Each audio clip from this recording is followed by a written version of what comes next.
மலையே மேல தூக்கிட்டு இருக்குடா.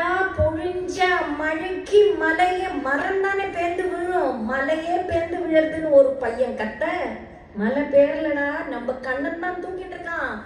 அதோ போய் பாருடா, அதோ போய் பாருடான்னா அங்கேருந்து பார்த்தா குட்டி கண்ணன் கையால ஒரு கையை இடுப்புல இப்படி வைத்து கொண்டு மற்றொரு கையால அப்படியே இந்த பூ வாங்கலையோ பூ, பழம் வாங்கலையோ பழம் அப்படின்னு கூட தூக்குவா இல்லையா. இது நான் சொல்றது இல்லை, ஆழ்வார் சொல்ற அந்த பாவம் தான். போய்ட்ரி அட் இட்ஸ் பெஸ்ட் அப்படின்னா கண்ணனுடைய ஒவ்வொரு செயல்லையும் அப்படியே பழம் வாங்கலையோ பழங்கிற மாதிரி ஒரு கூடைய தூக்கின்னு இருக்கிற மாதிரி அந்த கொற்ற கொடையை தூக்கிவிட்டான் கண்ணன்.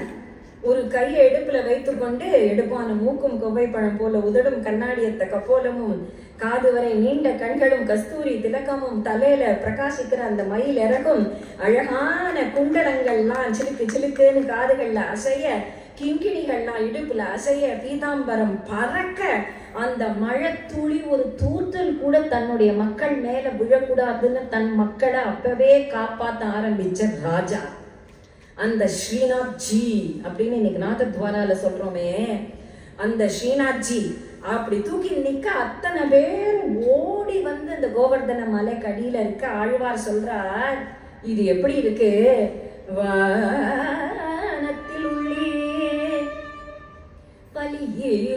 வலியேருள்ளீரேல், வானத்தில் உள்ளே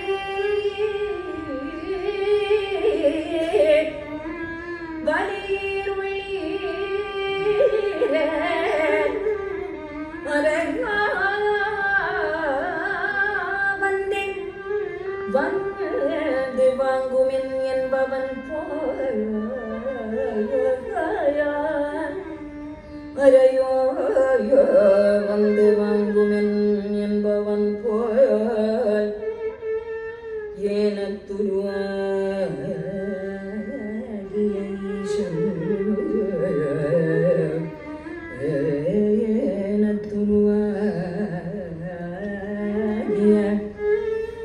ஏனத்துருவாகிய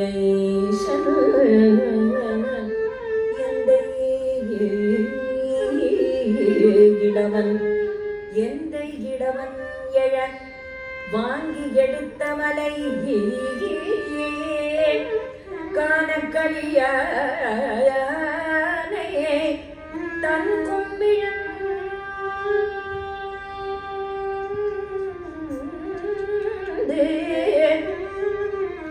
தன் கும்பிழந்து காணக்களியானை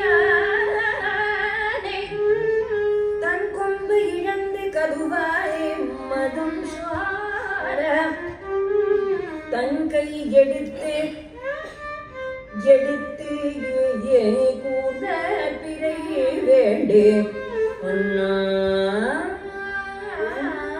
அண்ணாந்து நிற்கும் கோவர்தனம் கோவர்தனம் கோவர்தனம் கோவர்தனம் கோவர்தனம் கோவர்தனம் என்னும் கொற்ற குடையே குடையே குடையே கோவர்தனம் என்னும் கொற்ற குடையே